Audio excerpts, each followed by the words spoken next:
2030 ವೇಳೆಗೆ ಭಾರತ ವಾರ್ಷಿಕ 300 ದಶಲಕ್ಷ ಟನ್ ಉಕ್ಕು ಉತ್ಪಾದನಾ ಸಾಮರ್ಥ್ಯವನ್ನ ತಲುಪಲಿದೆ ಎಂದು ಕೇಂದ್ರ ಉಕ್ಕು ಸಚಿವ ಎಚ್.ಡಿ. ಕುಮಾರಸ್ವಾಮಿ ಹೇಳಿದ್ದಾರೆ. ಒಡಿಶಾ ಮುಖ್ಯಮಂತ್ರಿ ಮೋಹನ್ ಚರಣ್ ಮಾಝಿ ಅವರನ್ನ ಭುವನೇಶ್ವರದಲ್ಲಿ ಭೇಟಿ ಮಾಡಿ ರಾಜ್ಯದಲ್ಲಿನ ಉಕ್ಕು ಸಂಬಂಧಿತ ಅಭಿವೃದ್ಧಿ, ವಿಶೇಷವಾಗಿ ರೂರ್ಕೆಲಾ ಉಕ್ಕು ಸ್ಥಾವರದ ಕಾರ್ಯಾಚರಣೆಗಳನ್ನು ಮತ್ತು ವಿಸ್ತರಣೆ ಯೋಜನೆಗಳ ಬಗ್ಗೆ ಮಾತುಕತೆ ನಡೆಸಿದ್ದಾರೆ.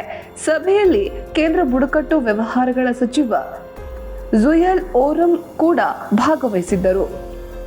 ಒಡಿಶಾದ ರೂರ್ಕೆಲಾ ಉಕ್ಕು ಸ್ಥಾವರಕ್ಕೆ ಭೇಟಿ ನೀಡಿದ ನಂತರ ಅವರು ಮಾತನಾಡುತ್ತಾ, ಪ್ರಧಾನಿ ನರೇಂದ್ರ ಮೋದಿ ಅವರು ನಿಗದಿಪಡಿಸಿರುವ ಈ ಗುರಿಯನ್ನ ಮುಟ್ಟಲು ರೂರ್ಕೆಲಾ ಉಕ್ಕು ಸ್ಥಾವರದ ವಿಸ್ತರಣೆ ಮತ್ತು ಉಕ್ಕು ಕ್ಷೇತ್ರದ ವ್ಯಾಪಕ ಅಭಿವೃದ್ಧಿಗೆ ಒಡಿಶಾದ ಮುಖ್ಯಮಂತ್ರಿ ಮೋಹನ್ ಚರಣ್ ಮಾಝಿ ಸಂಪೂರ್ಣ ಸಹಕಾರ ನೀಡುವುದಾಗಿ ಭರವಸೆ ನೀಡಿದರು ಎಂದು ತಿಳಿಸಿದ್ದಾರೆ.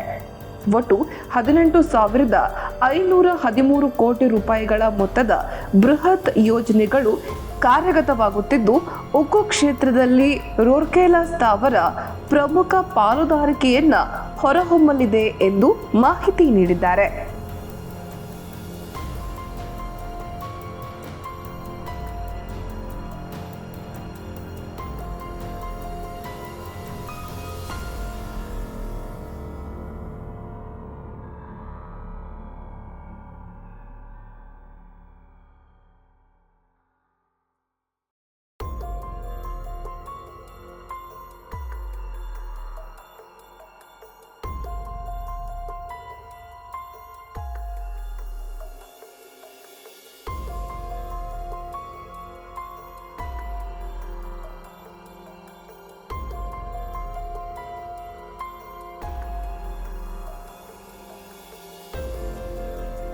Chief Minister has given the time with our officials and state government officials under the leadership of Chief Minister.